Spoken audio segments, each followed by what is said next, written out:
ushtarake përdoren ndoshta si një mjet ndikimi politik, por edhe diplomatik. Jo vetëm kapacitetet, po çdo mundësi që ka shteti për të ulur në tavolinë dhe për të realizuar synimet e veta, quhen dhe përdoren si mjete presione, dhe cili do vend nga do që historia na ka mësuar e ka përdorur me kujdes në fushën e diplomacisë së pari, në fushën e negociatave dhe të bashkëbisedimeve, po kur ato nuk kanë qenë të suksesshme, atëherë janë përdorur edhe nëpërmjet asaj që quhet luftë ose konflikt, me saktë realizimi i qëllimeve politike, por tashmë jo me bisedime, por nëpërmjet dhunës ushtarake. Pra me mjetet të tjera siç Klauzeviçi e pat përcaktuar.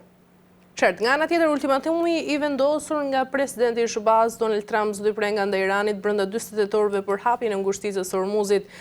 tregon nga një ran presion maksimal në një afat të shkurtër. Mendoni se kjo është një strategji realiste apo thjesht nga ana tjetër kemi një lojë të rrezikshme të presionit politik?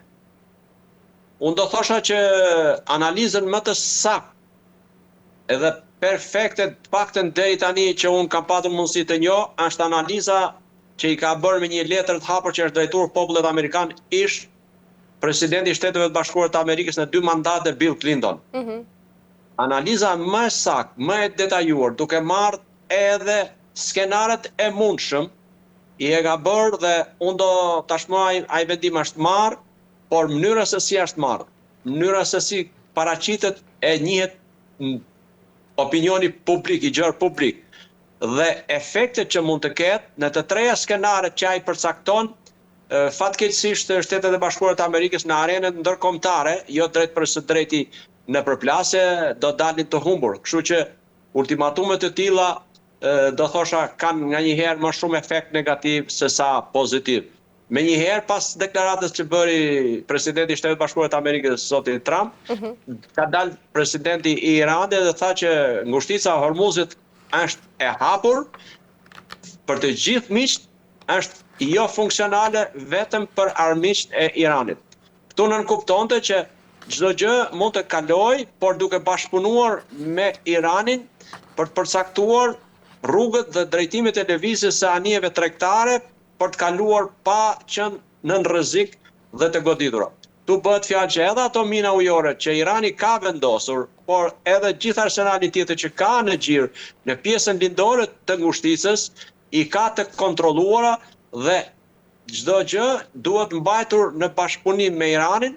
Ata përfitojnë prej kësaj, detyrimisht që përveç detyrimit për të ulur në bisedime, por edhe për të parë që fuqinë ose kapacitetin për të ruajtur apo për të lejuar transportin e ka Irani, natyrisht u bëhet fjalë pastaj edhe për aspekt ekonomik, që ka një taks për kalimin në këtë ngushticë. Për të marrë sigurinë, do paguash një taks. Pra, do të them që ajo nuk është 100% e bllokuar. Pavarësisht rënies së sasisë së transportit, të anijeve të transportit, nga kur ka qenë situata para se fillonte konflikti ose operacioni luftarak me periudhën e tanishme. Përsëri ka dhe ka patur çdo kohë, pavarësisht se janë edhe goditur disa anije kur ato nuk kanë zbatuar rregullat që Irani ka vendosur.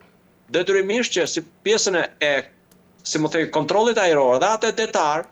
edhe mbi Iran në përqindje të lartë e kanë Shtetet e Bashkuara të Amerikës dhe Izraeli, por kjo nuk mund të sigurojë asnjë nga anijet tregtare që kalojnë nëpër këtë ngushticë, pasi mënyrat e të vepruarit, jo nga forcat e armatosura iraniane, por nga garda revolucionare e Iranit. Dhe të gjithë strukturat që janë në varësi të saj, askush nuk mund të thotë që ka një siguri, sepse një motoskaf me 1 ose 2 mina detare ujore mund të çdo kohë të dalë nga çdo pjesë e një tuneli të vogël që mund të ruhet në pjesën lindore të ngushticës së Hormuzit nga ana iraniane, dhe mund të godas anije tregtare. Këtu nuk bëhet fjalë për anije luftarake, sepse ato përveç mbrojtjes të largët kanë dhe mbrojtjen rrethore, mbrojtjen e afërt të tyre dhe nuk kanë rrezikshmëri. Kështu që në këto kushte në një përqindje të lartë siguria nëpërmjet Iranit. Po mbase këtu me këtë deklaratë që presidenti Trump ka hedhur dhe ka vënë një afat kohori deri ditën e Han, deri ditë 24 në mesnatë 24-s, do të thotë që kjo është pastaj pjesa për të shtuar presionin dhe për të ushtruar presion më shumë mbi Iranin dhe për të krijuar një mundësi që ata të tërhiqen ose të pranojnë të ulen në një tavolinë bisedimesh për të nënshtruar një marrëveshje. Natyrisht sepse unë nuk e kuptoj edhe asnjëri në përgjithësi nuk mund ta kuptoj se çfarë ndryshoi brenda 24 orëve kur presidenti Trump deklaroi që po shkojmë drejt mbylljes e përfundimit dhe pa bërë 24 orë kohë jep një ultimatum të tillë që nuk shkojnë të dyja këto komente apo deklarata. Gjithsesi bota është mësuar tashmë edhe me deklaratat që vetë presidenti i jep dhe me, si më themi, pa parashikueshmërinë e qëndrimeve dhe deklaratave që ai mban. Zoti Prenga, nga ana tjetër, sa të përgatitur janë aleatët për një operacion të shpejtë dhe efektiv në këtë zonë të tensionuar siç është ngushtica e Hormuzit?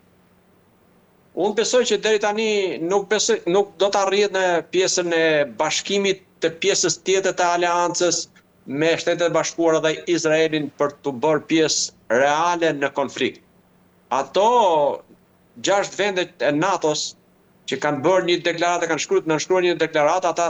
mendoj se do të jetë faza e dytë në të cilën ata mund të futen për të siguruar ngushticën e Hormuzit. Pra pa prezencën ndoshta të Shtetit Bashkuar të Amerikës, me që nuk kanë marrë pjesë drejt për së drejti, kjo mund të jetë mënyra që do të takojë bisedimeve kur tulen diplomatike dhe kush do ta kontrollojë dhe si do të realizohet kontrolli dhe siguria e lëvizjes së anijeve të transportit dhe jo vetëm në xhirin në ngushticën e Hormuzit. Dhe kjo besoj do të jetë faza e dytë. Nuk besoj që do të futen këto vende drejt për së drejti në goditje apo në operacione luftarake, qoftë në xhirin e Hormuzit e aq më keq në thellësitë e Iranit. Sa e shndrueshme është, zoti Prenga, ekonomia globale në një situatë të tillë? Është tepër e vështirë dhe ata ekonomistët apo analistët apo si më themi shkencëtarët që kanë bërë çdo lloj analize për të parashikuar, është tepër e vështirë që të mund të parashikosh në detaje se çfarë mund të ndodhë në një goditje të tillë dhe në një zgjatje të këtij operacioni luftarak apo konflikti mes Shtetit të Bashkuar të Amerikës, Izraelit dhe Iranit. Aty tashmë dihet se çfarë kapaciteti ka për botën energjia, siç është ajo me nëmjet naftës, gazet dhe shumë në produkteve të tjera. Gjithçka është e lidhur mendoj unë dhe po qëse do të zgjase, parashikohet që të mund shkojë situata më e vështirë se sa në vitet 70,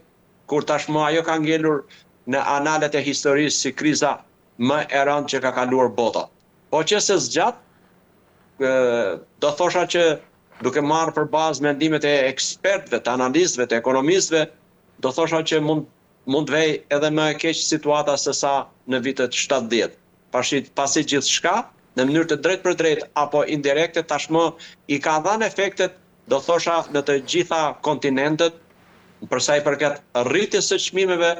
në mënyrë galopante. Nëse mendojmë para fillimit të krizës ka qenë $54 një barel naftë, sot ka me vajti kapi 114, në radhë 97, po është mi thënë rreth 100-s, do të thotë më shumë se sa 100% rritja. E qartë. Mirë, zoti Prenga, për të mbyllur, ndërkaq mendoni se ka ndonjë plan real për të parandaluar të gjithë eskalimin e një konflikti që mund të ketë nga ana tjetër dhe pasojë globale? Unë mendoj se plane ka, por vështirësia dhe problematika e komplikacioni që ndonë në atë se sa do t'jenë të aftë për të zbatuar këto plane sipas atyre që kanë menduar dhe kanë planizuar përpara se të fillonte operacioni luftarak. Është e vështirë për të thënë se sa ato do të zbatohen, pasi situatat ndryshojnë aq